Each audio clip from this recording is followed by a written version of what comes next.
میں الومناٹی ہوں، میں الومناٹی نہیں ہوں، میں یہ ہوں، وہاں پر یہ ہو رہا تھا، اتنے کیمراز تھے، میری ریکارڈنگس ہو رہی تھی، میں سب کے سامنے ایسا کیوں کروں گا، میں یوں کیوں کروں گا۔ یہ سب باتیں چھوڑ دو۔ آپ سے ایک انٹرویو کے دوران بھی یہ سوال کیا گیا تھا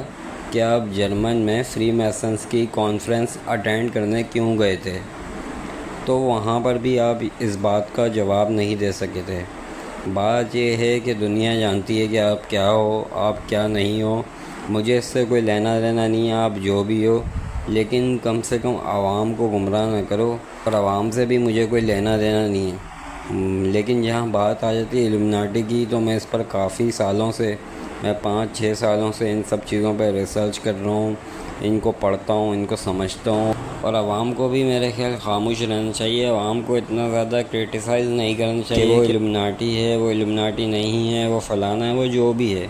وہ اس کی اپنی زندگی ہے، اس نے اللہ کو خود حساب دینا ہے۔ اس بندے سے ہمیں کوئی غرض نہیں ہونا چاہیے، ہمیں یہ دیکھنا چاہیے کہ ہم کس راستے پر چل رہے ہیں۔ ہر بندہ اس کے پیچھے لگ گیا ہے کہ وہ ہے یا نہیں ہے، یا کیا ہے، کیا چکر ہے، تو ان سب چیزوں میں گھس کر صرف آپ کا دماغ خراب ہوگا،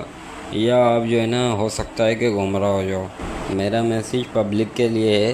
کہ آپ بالکل صحیح سوچ رہے ہو، آپ لوگ بالکل صحیح سمجھ رہے ہو، یہ بندہ الومناٹی ہی ہے، اس میں کوئی دو رائے نہیں ہے، اور آپ لوگ بالکل صحیح نظریات کے مطابق چل رہے ہو، ایسا ہی ہے جو آپ کو سمجھ میں آ رہا ہے، لیکن آپ کا اس سے کوئی لینا دینا نہیں ہے۔ نہ آپ اس کو فالو کرو، کہ اس کو فالو کرتے ہو کسی بزنس کی وجہ سے، کسی ٹریڈنگ کی وجہ سے، تو وہ صحیح ہے،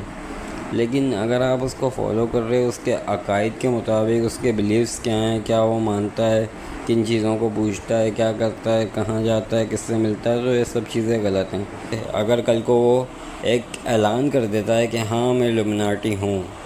تو کیا کر لے گی پاکستانی عوام؟ اس کو انفالو کر دے گی صرف؟ نہیں۔ اور جہاں تک میرا اندازہ، اس کو انفالو نہیں کریں گے، اس کو مزید فالو کریں گے، اس کو میسیجز کرنے لگ جائیں گے کہ ہمیں بھی بتاؤ، ہمیں بھی بناؤ، ہمیں بھی بتاؤ بنتے کیسے ہیں، کیا طریقہ کار ہے۔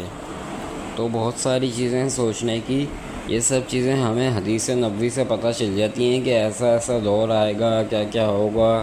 لوگ برائی کو پھیلائیں گے، اچھائی کو مٹائیں گے، نیکی کو بدی سمجھیں گے، بدی کو نیکی سمجھیں گے۔ کسی کو میری ویڈیو سے کوئی اچھا میسیج ملا ہو، کوئی میری بات سمجھ میں آئی ہو، تو لوگوں تک شیئر کر دو۔